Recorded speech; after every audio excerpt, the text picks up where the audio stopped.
Hi, boys and girls. I'm Miss Mud Pie Manners, and I am going to be working with you on the theme of winter.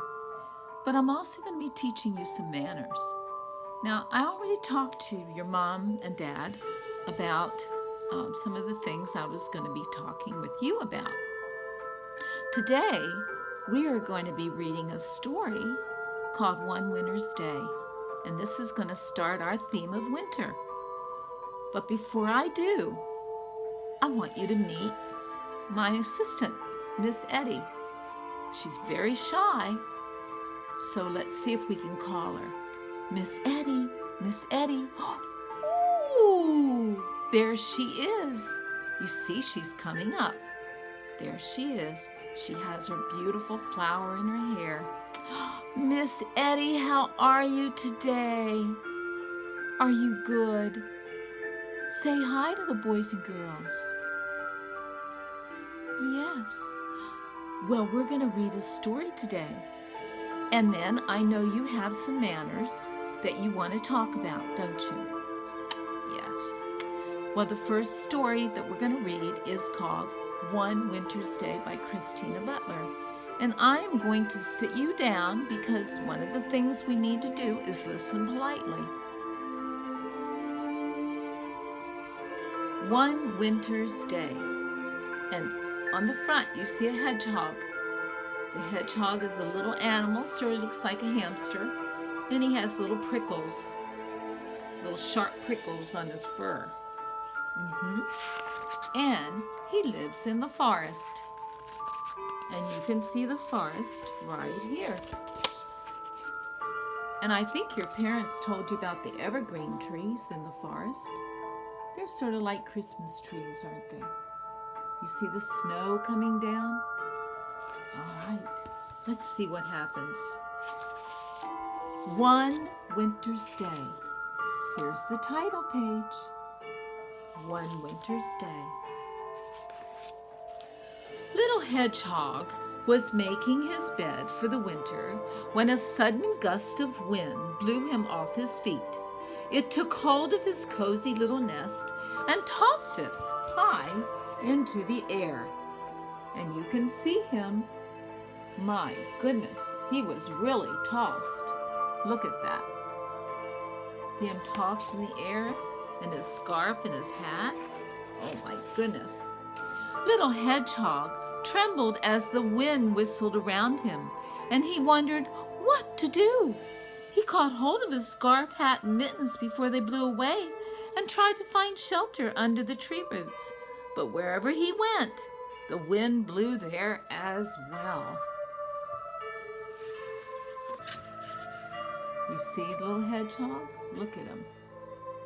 Yes. He was trying to find it. I'll have to stay with Badger until this storm is gone, he said at last, pulling his woolly little hat firmly over his prickles. Then he snuggled into his cozy scarf, put on his mittens, and with a deep breath, he set off. There he is.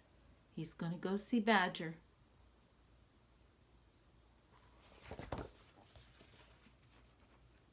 Let's see what happens next. The wind was even stronger in the meadow. The leaves swirled here and there, and the snowflakes filled the air. Little Hedgehog hadn't gone far when he bumped into a family of field mice shivering in the long grass. Oh no, look at the little mice. They're shivering. I wonder what Hedgehog's going to do. Let's see. I've never known such a storm, squeaked Mother Mouse. The wind has blown our nest far away, and my poor babies are so cold. My home has been blown away as well, said Little Hedgehog. I'm on my way to stay with Badger, but I have just the thing to warm you up. And he took off his woolly hat and gave it to the mice. Look at him taking off his woolly hat and giving it to the mice. What a lovely thing to do.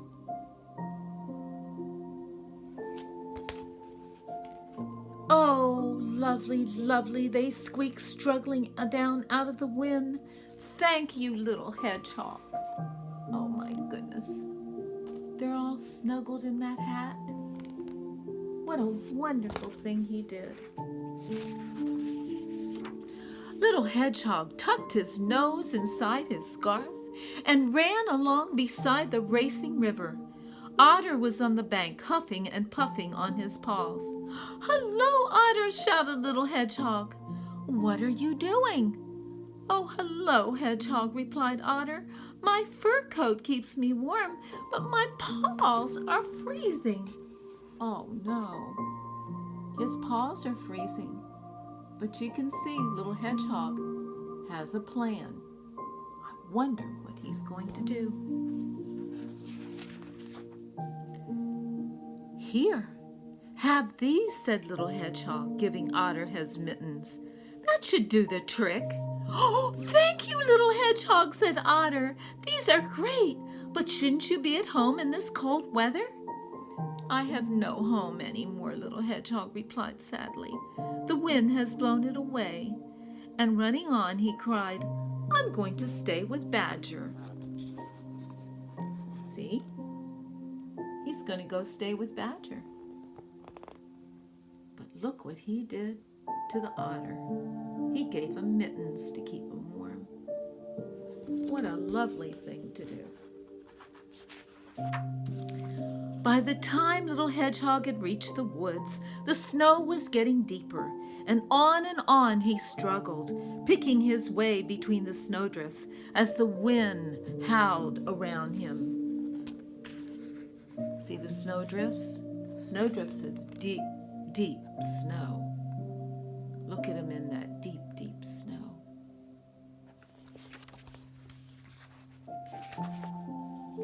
A mother deer and her fawn were sheltering in the bushes. "Oh, Little Hedgehog, why aren't you in your nest in that awful storm?" she asked. So Little Hedgehog told Mother Deer about his nest blowing away. But as he spoke, he saw that the little fawn was shaking with cold. "Here, take this," he said, giving the fawn his scarf.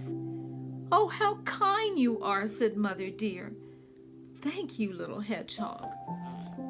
Oh, what a wonderful thing he did. Hedgehog gave the fawn his scarf so that the little fawn wouldn't be cold. Little Hedgehog pattered on faster and faster. But just as he finally saw Badger's house at the bottom of the hill, he skidded on the icy path. "Help!" he cried as he went bumping and bouncing through the snow. Oh dear, look at Little Hedgehog. He's bouncing and bouncing in the snow. He skidded, didn't he? Skidded means he slipped. Badger was making tea when he heard a big thud outside. Oh, that was Hedgehog. "Whatever was that?" he cried, dropping his toast. When he opened the door, a prickly snowball rolled in. "Oh, gracious me!" he said in surprise. "It's Little Hedgehog." Look, Little Hedgehog was a little snowball. Yeah, he was frozen, wasn't he? Badger carried Little Hedgehog to an armchair by the fire and gave him a cup of tea. Little Hedgehog told Badger about his journey through the storm, and then, cozy and warm, he fell fast asleep. Look at him by the fire. He's fast asleep. He feels cozy and warm, doesn't he? Little Hedgehog stayed with Badger until the storm had gone, and as they walked to where his house had been, Little Hedgehog was very worried. "How can I build a strong new nest if all the leaves and twigs have blown away and there's nothing left?" he asked anxiously.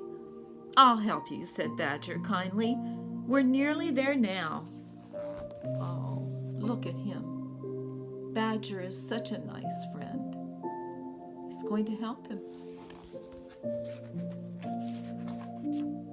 "Surprise!" came the cry when they turned the corner. Little Hedgehog gasped with delight. The animals he'd met in the storm had made him the coziest nest he'd ever seen. For the kindest hedgehog in all the world, they all cried together. Look at that. They made him a cozy nest. They used the woolly hat, the scarf, and the mittens. What a lovely story this is. It's a kind story, isn't it? Hedgehog was kind, and the animals were kind to him. Well, I see that Miss Etty would like to come out. Miss Etty, would you like to come out and tell a manner? Of course. One was, of course, listen politely to the story, and you'll succeed. And the other one is wash your hands throughout the day.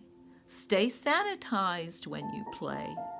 Count to 10 as you wash or sing a birthday tune. That is the way you keep your hands clean in the morning, night, or noon. We have to keep our hands clean, don't we? And when we read books, we should wash our hands before we read a book so we keep the pages clean. Well, boys and girls, that's all the time I have today. Miss Etty and I are going to say goodbye, but next time we're going to be making a snowman puppet. So you'll need a paper bag, you'll need maybe buttons, cotton, construction paper, white construction paper, black construction paper, any other color you want, maybe some glitter, you'll need some glue and scissors, and we will have a good time, and I will tell you another manner. Well, until then, goodbye, boys and girls. Miss Etty and I love you.